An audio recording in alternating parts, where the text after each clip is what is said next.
तो चुनाव आयोग की कार्रवाई पर सीएम योगी ने चिट्ठी में क्या क्या लिखा वो आपको बता दें। उन्होंने जवाब दिया बाकायदा और चिट्ठी के माध्यम से उन्होंने लिखा कि अगर मेरे भाषण पर गंभीरता से विचार किया जाए तो इस विषय की शुरुआत विपक्षी दल के राष्ट्रीय अध्यक्ष के बयान से होती है।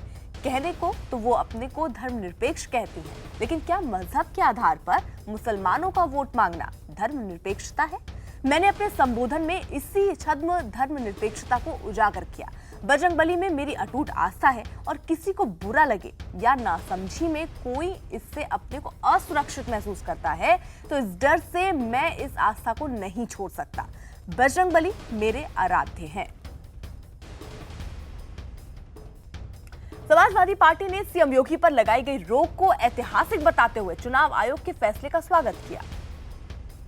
योगी आदित्यनाथ जी, उनका पॉलिटिक्स लगातार जो है वो नफरत और की राजनीति की एक विजय है। उसको हमने पिछले 2 साल से हर जगह उनकी नीतियों में, उनकी बातों में दिखाया है और जनता ने देखा है। इसीलिए वो गोरखपुर, फूलपुर, कैराना हारते रहे हैं। अभी भी उत्तर प्रदेश में उनका सफाया इसीलिए हो रहा है कि ये देश इस तरह की टॉक्सिक पॉलिटिक्स नहीं चाहता है। पहली बार है कि किसी राज्य के मुख्यमंत्री को चुनाव के दौरान इलेक्शन कमीशन बार कर रहा है बोलने से। तो वो जो करना चाहे अपने समय के लिए, वो बाकी लोगों को कहते हैं कि आप बंदर भगाने के लिए हनुमान चालीसा पढ़िए, वो भगवानों की जाति बताते हैं। तो उनके पास 3 दिन का समय है ये सब अध्ययन करने के लिए। वहीं बीजेपी ने सीएम योगी का बचाव किया और उनके बयान को बीएसपी प्रमुख मायावती के बयान का जवाब बताने की कोशिश की।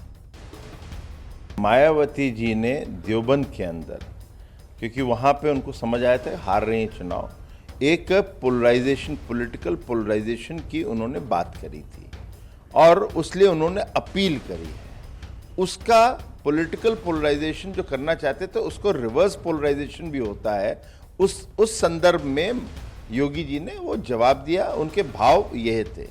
मुझे लगता है कि इलेक्शन कमीशन को इसके ऊपर फिर से पुनर्विचार करना चाहिए। बीएसपी अध्यक्ष मायावती ने चुनाव आयोग की कार्रवाई पर सवाल उठाते हुए आयोग पर दलित विरोधी होने का आरोप लगाया।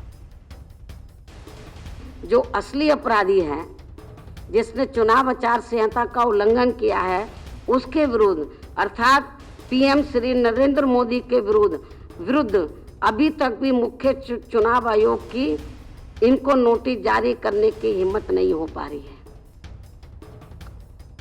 इससे मुख्य चुनाव आयोग की दलित विरोधी मानसिकता साफ नजर आती है।